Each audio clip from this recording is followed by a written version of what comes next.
ఓడిపోవడం కాదు. సందీప్ దూరమైనందువల్ల నాకు నష్టమేమీ లేదు.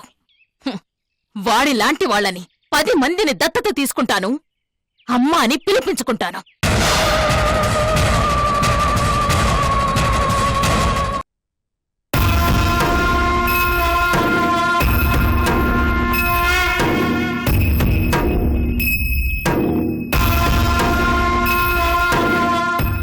సర్వాంతర్యామి, నీకు తెలియకుండా ఏదీ జరగదు.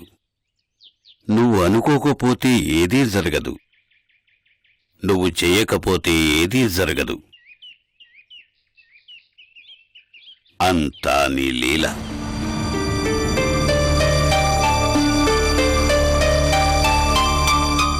ఎవర్ని ఎప్పుడు నిచ్చెన ఎక్కించాలో, ఎవర్ని ఎప్పుడు పామునోట్లో పడేయాలో అంతా నువ్వు ఆడించే ఆటే కదయ్యా. నువ్వు ఆడుకునే ఆటే కదయ్యా. మేమంతా కేవలం పావులం, నిమిత్త మాత్రులం. అంతా నా వల్లే అనుకున్న వాళ్ళు మట్టిలో కలిసిపోయారు. నిన్ను నమ్ముకున్న వాళ్ళు నీలో మిగిలిపోయారు. రాజవైభోగం అనుభవించి బికారుల్లా బ్రతకలేరు. గిలగిలా కొట్టుకుంటారు. హవేలీ చుట్టూ తిరుగుతూ ఉంటారు. డబ్బు వాసన చూపించగానే బిలబిలా మళ్లీ పరిగెత్తుకుంటూ వస్తారు. ఇది డబ్బుకున్న పవ. అందుకే నేను ఈ ఆస్తి కోసం ఆరాటపడ్డాను, పోరాటం చేశాను. అనుబంధాలన్నీ డబ్బుతో ముడిపడ్డవే. చూస్తూ ఉండండి ఎంత ఈజీగా వాళ్ళని పడేస్తానో. కథ ఇప్పుడు రసవత్తరమైన మలుపు తీసుకుంది. కొందరికి మోదం, మరికొందరికి భేదం. ఏదీ శాశ్వతం కాదు. నువ్వు అనుకున్నప్పుడే కథ ముగుస్తుంది.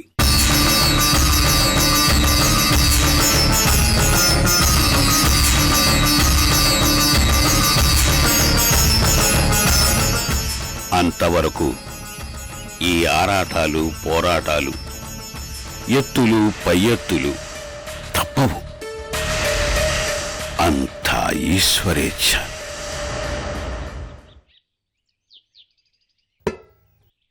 భం భం భైరవ, హ్రీం హ్రీం కేశవ. భం భం భైరవ, హ్రీం హ్రీం కేశవ.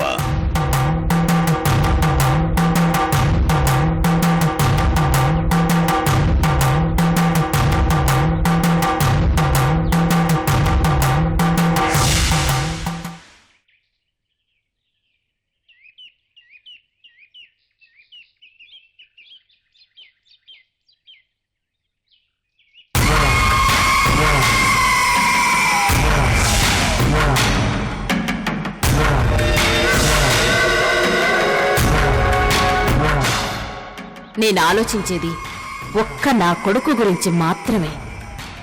వాడే నా వారసుడు. వాడు కేవలం నా చేతిలో మట్టి ముద్ద.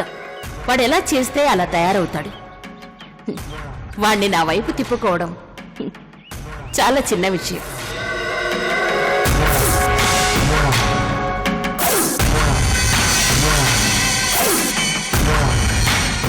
సందీప్ని నా వైపు తిప్పుకుంటాను. నీ మొహం చూడకుండా చేస్తాను. It's my challenge. దమ్ముంటే నా ఛాలెంజ్కు ఒప్పుకో.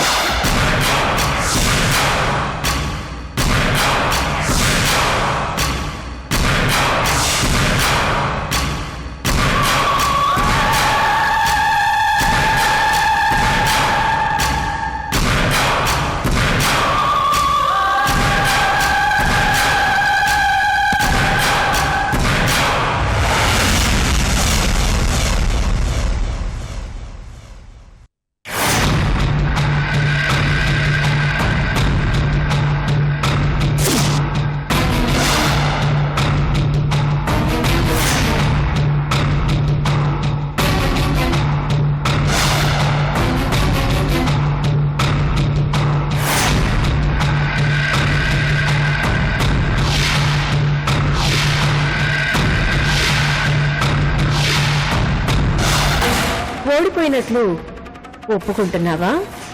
ఓడిపోవడం కాదు, సందీప్ దూరమైనందువల్ల నాకు నష్టమేమీ లేదు. వాడి లాంటి వాళ్ళని 10 మందిని దత్తత తీసుకుంటాను, అమ్మ అని పిలిపించుకుంటాను.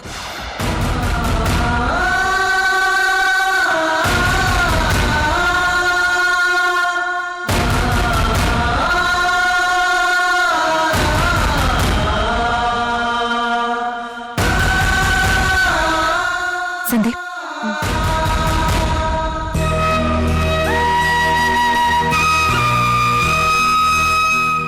సందీప్, ఇంకా అత్తయ్య మావయ్య రాలేదు.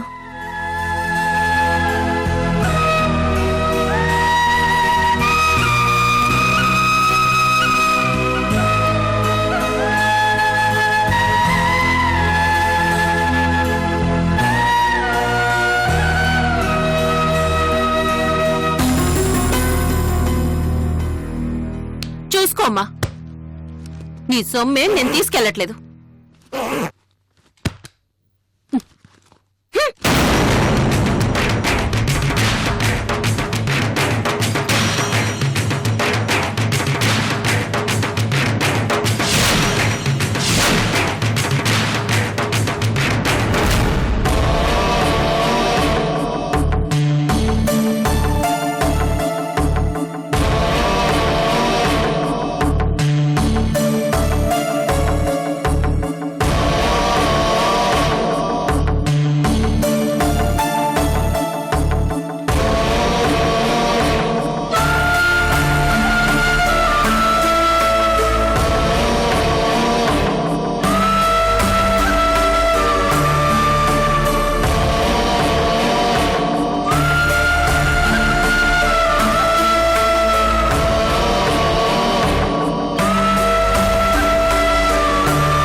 వంశానికి వారసుని అందించే అవకాశం ఆ దేవుడు నాకు దూరం చేశాడు. అలానే నా కారణంగా ఈ వంశం అంతం అవ్వకూడదు. డాక్టర్ గారు చెప్పినట్లు సరోగేట్ మదర్ ద్వారా వారసుని పొందాలి.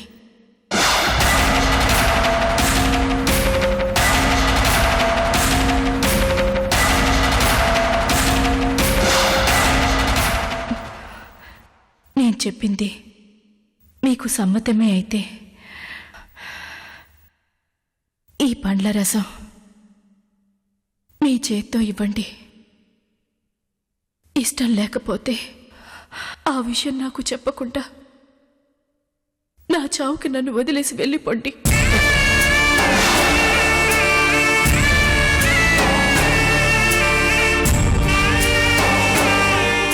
తెలియక మృణాల్ని ఏ చిన్న పొరపాటు పనిచేసినా దయచేసి ఆమెను ఏమీ అనకండి. ఆమె మనసు కష్టపడేలా చేయకండి. మీ మీద అనుమానంతోనో మీకు తెలియదనో కాదు, నా ఆరాటం కొద్దీ భయం కొద్దీ అడుగుతున్నాను. మరోలా అనుకోకండి. తాను ఈ ఇంట్లో మనిషినని ఆమె ఫీల్ అవ్వగలిగితేనే ఏ సమస్య లేకుండా అంత సవ్యంగా పూర్తవుతుంది.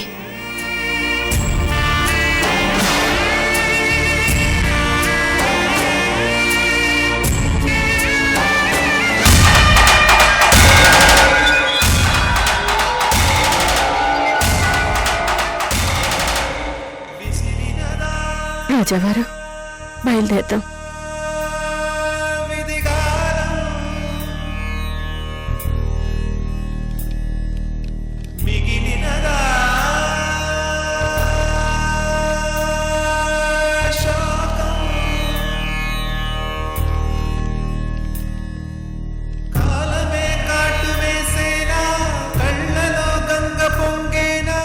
నాన్నగారు, బయలుదేరదామా?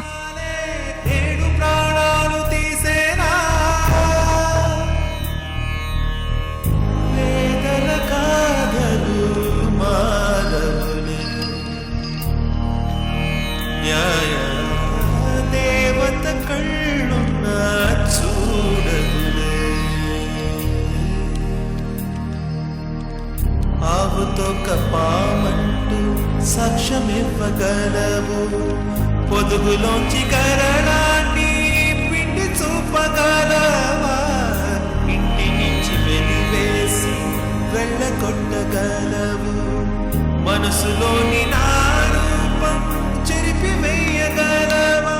రాజావారు రాజావారు నాన్నగారు అన్నయ్య నాన్నగారు రాజావారు నాన్నగారు నాన్నగారు నా నేరం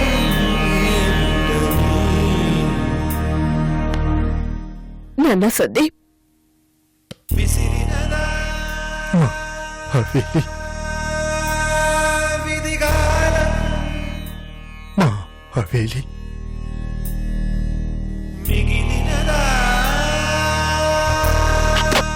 మా తరతరాల నాటి హవేలి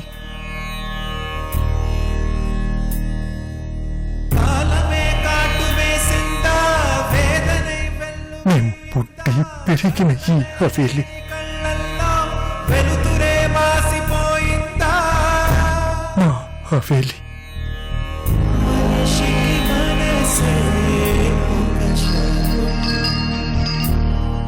మా పరువు ప్రతిష్టలకు ప్రతీక ఈ హవేలి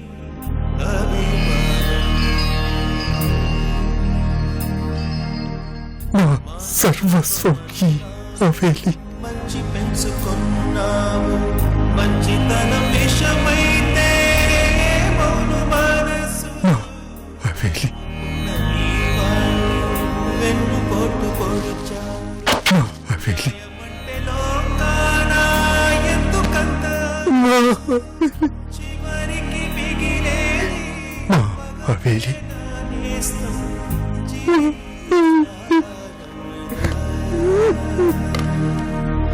జీవిత సారదా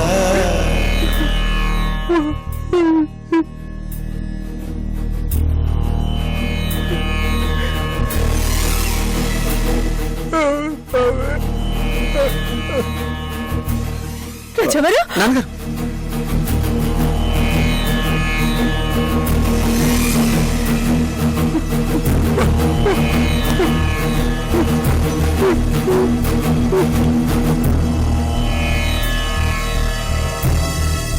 రాజావారు రాజావారు రాజావారు మనకి హవేలికి రుణం తీరిపోయింది,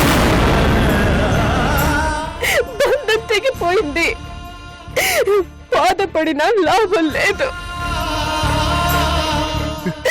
రాజీ పడాలి రాజావారు, రాజీ పడాలి.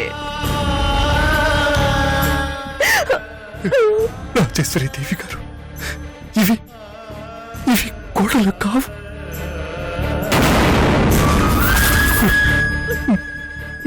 మా వంశ చరిత్రకు ప్రతిరూపాలు.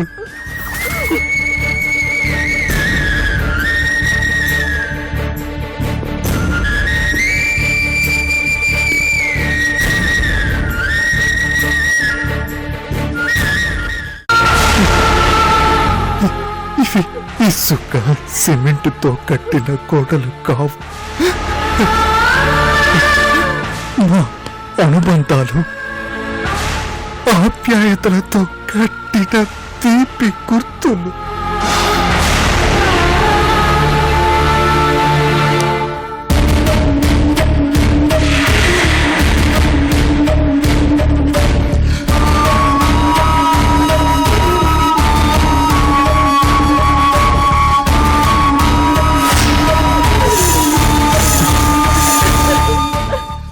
ఆస్తి పోగొట్టుకున్నందుకు బాధ కాలేదు,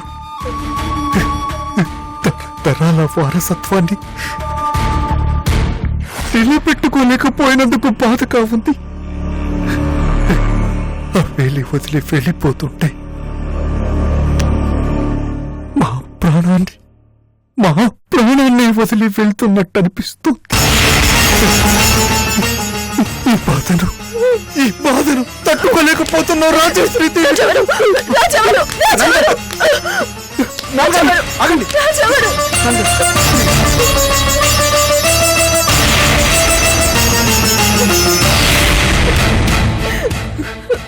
ఇదంతా నా వల్లే.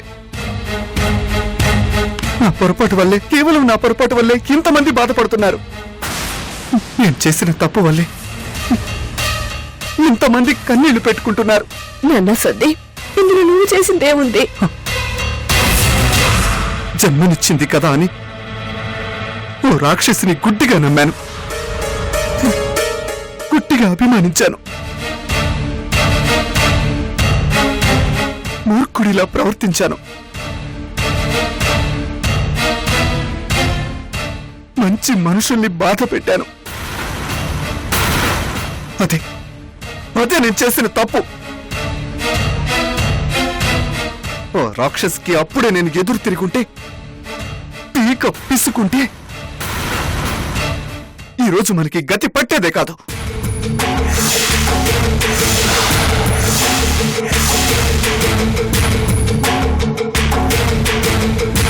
ఆ మాటకొస్తే తప్పు చేసింది నేను. ఆ రాక్షసి హవేలీలో అడుగు పెట్టడానికి కారణం నేను. ఆ పాపం నాదే. కాదు,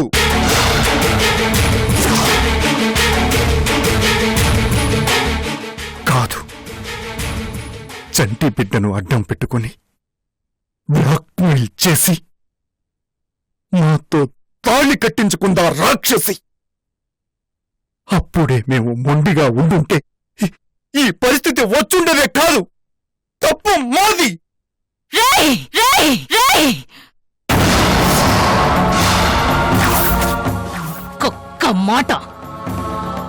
ఇంకొక్క మాట మాట్లాడితే మీరు కాదు, మీ శవాలు బయటికి వెళతాయి.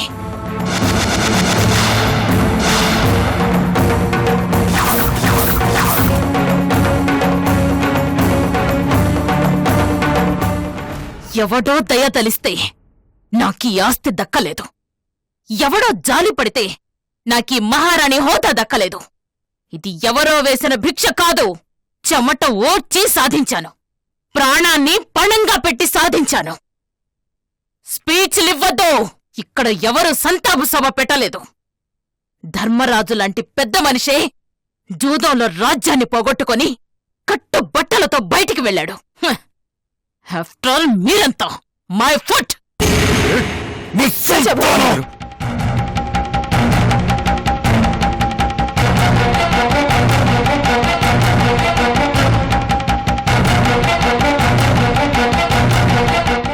బుద్ధిగా నా కాళ్ల దగ్గర పడుండమంటే రెచ్చిపోయారు. ఇంకా మిమ్మల్ని హవేలీలో ఉండనివ్వడం జాలిపడి ముసలికి చెరువులో చోటివ్వడం లాంటిది.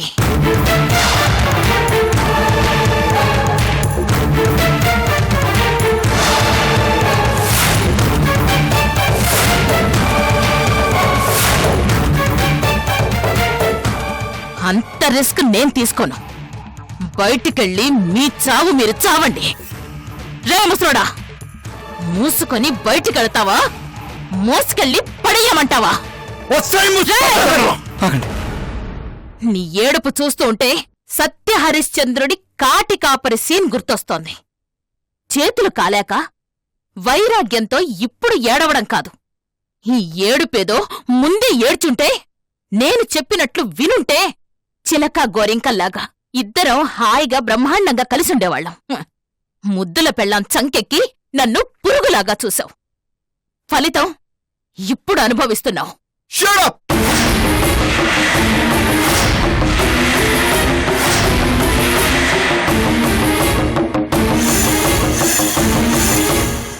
కథ ఇక్కడితో అయిపోలేదు మిస్సెస్ మృణాలినీదేవి. ఇంకా చాలా ఉంది. ఇలాంటి కాటికా పరిస్థినే నీ లైఫ్లో కూడా వస్తుంది. డబ్బు మొదం కళ్ళకమ్మి పొగరెక్కి ఉన్నావు. నువ్వు గాలికి పైకెగిరిన చిత్తు కాగితానివి. ఎంతోసేపు పైనుండవు. గాలి తగ్గగానే నేల మీదకి చేరుతావు. నీ పొజిషన్ ఏంటో నీకప్పుడు తెలుస్తుంది. ఏడ్చావు, ఉక్రోషంతో వాగుతున్నావు. నేను చిత్తు కాగితాన్ని కాదురా, వేల కోట్ల రూపాయలకి యజమానురాల్ని.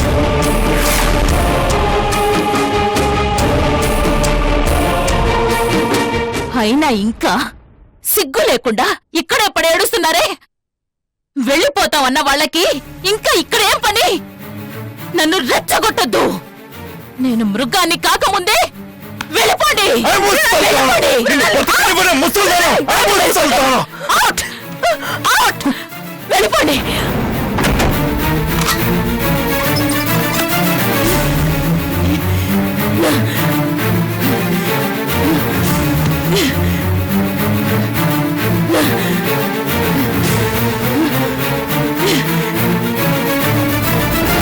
నేనే రాణిని, మహారాణిని, ఈ హవేలీకి ఏకైక మహారాణిని, రాణి మృణాలిని దేవి.